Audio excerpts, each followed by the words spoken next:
Guys, welcome back to my channel.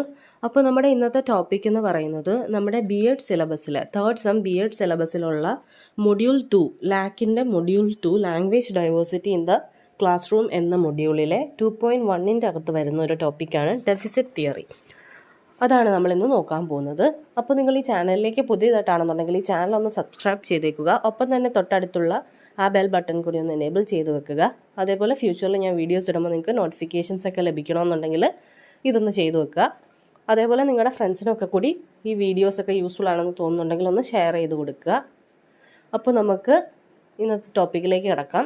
അപ്പോൾ ഇത്രയും ദിവസം നമ്മൾ ചെയ്തുകൊണ്ടിരുന്നത് നമ്മുടെ LP UP KTET സെറ്റ് ഇതുമായി ബന്ധപ്പെട്ടുള്ള വീഡിയോസ് ആയിരുന്നു. അതിൻ്റെ കൂടെ അഡീഷണൽ ആയിട്ട് നമ്മളിനി BEdൻ്റെ കുറച്ച് നോട്ട്സും കാര്യങ്ങളൊക്കെ ഇൻക്ലൂഡ് ചെയ്യുന്നതായിരിക്കും. അപ്പോൾ നമുക്ക് ഇന്നത്തെ ടോപ്പിക്കിലേക്ക് കിടക്കാം. Deficit theory.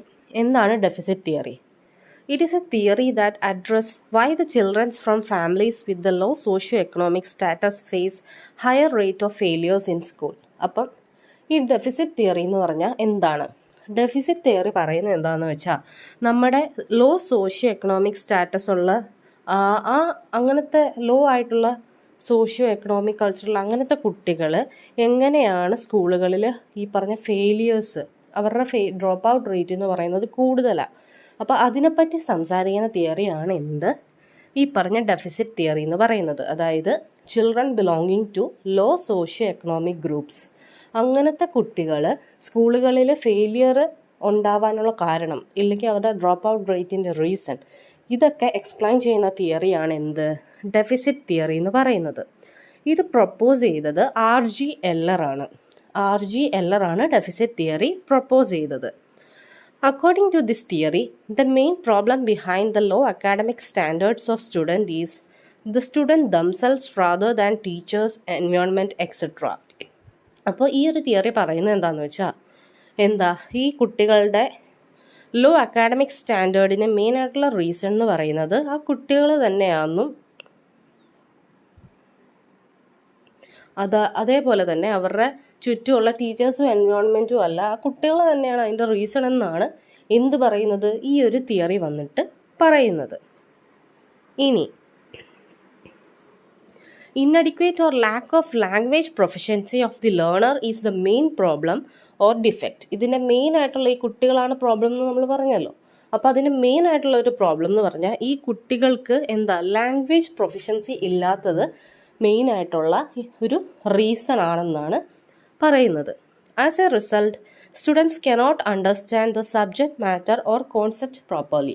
അപ്പോൾ കുട്ടികൾക്ക് ലാംഗ്വേജ് പ്രൊഫിഷ്യൻസി ഇല്ലാത്തത് കൊണ്ട് തന്നെ അവർക്ക് ആ ഒരു കണ്ടൻറ്റ് പഠിക്കുന്ന കാര്യങ്ങളും ഒക്കെ മനസ്സിലാക്കാൻ ബുദ്ധിമുട്ടായിരിക്കും. They fail to express their thoughts and ideas in correct way because of their poor language ability. അപ്പോൾ ഇവർക്ക് ലാംഗ്വേജ് പ്രൊഫിഷ്യൻസി ഇല്ലയെന്ന് പറഞ്ഞു. അപ്പോൾ എന്ത് സംഭവിക്കും? കോൺസെപ്റ്റ്സ് ഒന്നും അവർക്ക് അക്വയർ ചെയ്യാൻ പറ്റാതാകും. അങ്ങനെ വരുമ്പോൾ എന്ത് സംഭവിക്കും? അവർക്ക് അവരുടെ തോട്ട്, ഐഡിയാസ്, ഫീലിങ്സ് ഇതൊന്നും എക്സ്പ്രസ് ചെയ്യാൻ പറ്റത്തില്ല കറക്റ്റായിട്ട്. കാര്യം അവർക്ക് ലാംഗ്വേജ് എബിലിറ്റി അവിടെ കുറവാണ്. It blocks their chances of improving their academic standard. അപ്പം ഈ പറഞ്ഞ റീസൺസ് എല്ലാം കൊണ്ട് തന്നെ എന്ത് സംഭവിക്കും? അവരുടെ അക്കാഡമിക് സ്റ്റാൻഡേർഡിന് അവിടെ ഒരു ബ്ലോക്ക് ഉണ്ടാവുകയാണ് ചെയ്യുന്നത്. അപ്പോൾ ഇതാണ് ഡെഫിസിറ്റ് തിയറി പറയുന്നത്. സിമ്പിളല്ലേ? നിങ്ങൾക്ക് ഓർത്ത് വെച്ച് നിങ്ങൾക്ക് കുറച്ചുകൂടി ഈ പോയിൻറ്റ്സും എഴുതാം. പിന്നെ നിങ്ങൾക്ക് സ്വന്തമായിട്ട് നിങ്ങളുടെ കയ്യിൽ നിന്ന് കുറച്ച് പോയിൻറ്റ്സ് കൂടി ആഡ് ഓൺ ചെയ്ത് എഴുതാവുന്നതാണ്. അപ്പോൾ ഞാൻ ജസ്റ്റ് ഒന്നുകൂടി ഒന്ന് പറയാം. ഡെഫിസിറ്റ് തിയറി എന്ന് പറയുന്നത് എന്താണ്? ഈ തിയറി പറയുന്നത് നമ്മുടെ ലോ സോഷ്യോ എക്കണോമിക് സ്റ്റാറ്റസിലുള്ള കുട്ടികളുടെ സ്കൂളിലെ ഫെയിലിയേഴ്സ് റേറ്റ്, അതായത് ഡ്രോപ്പ് ഔട്ട് റേറ്റിനെ പറ്റിയിട്ടാണ് പറയുന്നത് ഡെഫിസിറ്റ് തിയറി വന്നിട്ട് എക്സ്പ്ലെയിൻ ചെയ്യുന്നത്. ഇനി ഈ തിയറി പ്രപ്പോസ് ചെയ്തത് RG Eller ആണ്. അപ്പോൾ ഈ തിയറി മെയിനായിട്ട് പറയുന്നത് എന്താണെന്ന് വെച്ചാൽ ഈ കുട്ടികളുടെ ലോ അക്കാഡമിക് സ്റ്റാൻഡേർഡിന് മെയിനായിട്ടുള്ള റീസൺസ് കുട്ടികൾ തന്നെയാണെന്നാണ് പറയുന്നത്, rather than teachers or environment. അപ്പം അതിൻ്റെ മെയിൻ റീസൺ എന്താണെന്ന് വെച്ചാൽ കുട്ടികൾക്ക് ലാംഗ്വേജ് പ്രൊഫിഷ്യൻസി ഇല്ല എന്നുള്ളതാണ് അവരെടുത്ത് വെക്കുന്ന മെയിനായിട്ടുള്ള പ്രോബ്ലം എന്ന് പറയുന്നത്. അപ്പോൾ ഇങ്ങനെ ലാംഗ്വേജ് പ്രൊഫിഷ്യൻസി ഇല്ലാതെ വരുമ്പോൾ കുട്ടികൾക്ക് കോൺസെപ്റ്റ്സും സബ്ജക്റ്റ് മാറ്ററും ഒന്നും അക്വയർ ചെയ്യാൻ പറ്റാതെ വരും. അങ്ങനെ അവരവരുടെ ഫീലിങ്സും ഐഡിയാസും ഒക്കെ എക്സ്പ്രസ് ചെയ്യാൻ വേണ്ടിയിട്ട് അവർക്ക് പറ്റത്തില്ല. എന്തുകൊണ്ടാണ്? പുവർ ലാംഗ്വേജ് എബിലിറ്റി ഉള്ളതുകൊണ്ട്. അപ്പോൾ അതെന്ത് സംഭവിക്കും, അത് അവിടെ അവരുടെ ആ ഒരു അക്കാഡമിക് സ്റ്റാൻഡേർഡ്സിനൊരു ബ്ലോക്ക് ക്രിയേറ്റ് ചെയ്യുകയാണ് ചെയ്യുന്നത്. അപ്പോൾ ഇതുകൊണ്ടാണ് കുട്ടികളിൽ ഡ്രോപ്പ് ഔട്ട് റേറ്റ് കാണുന്നത്, ലോ സോഷ്യോ എക്കണോമിക് ആ ഒരു ക്ലാസ്സിലുള്ള കുട്ടികളുടെ ഡ്രോപ്പ് ഔട്ട് റേറ്റിന് റീസൺ എന്നാണ് ഏത് തിയറി പറയുന്നത്, ഡെഫിസിറ്റ് തിയറി, നമ്മുടെ RG എല്ലറിൻ്റെ ഡെഫിസിറ്റ് തിയറി പറയുന്നത്. അപ്പോൾ ഇത്രയേ ഉള്ളൂ ഈ ഒരു തിയറിനെ പറ്റി. നിങ്ങൾക്ക് ക്ലിയർ ആയെന്ന് വിചാരിക്കുന്നു. എന്തെങ്കിലും ഡൗട്ട്സ് ഉണ്ടെങ്കിൽ നിങ്ങൾക്ക് കമൻറ്റ് സെക്ഷനിൽ ഒന്ന് ചോദിക്കാവുന്നതാണ്. അതേപോലെ നിങ്ങൾ ഈ വീഡിയോ നിങ്ങൾക്ക് യൂസ്ഫുൾ ആയി തോന്നിയിട്ടുണ്ടെങ്കിൽ നിങ്ങളുടെ ഫ്രണ്ട്സ് BEd പഠിക്കുന്ന എല്ലാവർക്കും കൂടി ഒന്ന് ഷെയർ ചെയ്ത് കൊടുക്കുക. നിങ്ങൾ ഈ വീഡിയോ കാണുന്നത് ചാനൽ സബ്സ്ക്രൈബ് ചെയ്യാതെയാണെന്നുണ്ടെങ്കിൽ പ്ലീസ് ഈ ചാനൽ കൂടി ഒന്ന് സബ്സ്ക്രൈബ് ചെയ്ത് വെക്കുക. ഫ്യൂച്ചറിൽ ഞാൻ BEd സിലബസിൽ വരുന്ന മെയിനായിട്ട് നാച്ചുറൽ സയൻസ് ആണ് വീഡിയോസൊക്കെ ഞാൻ ചെയ്യുന്നതായിരിക്കും.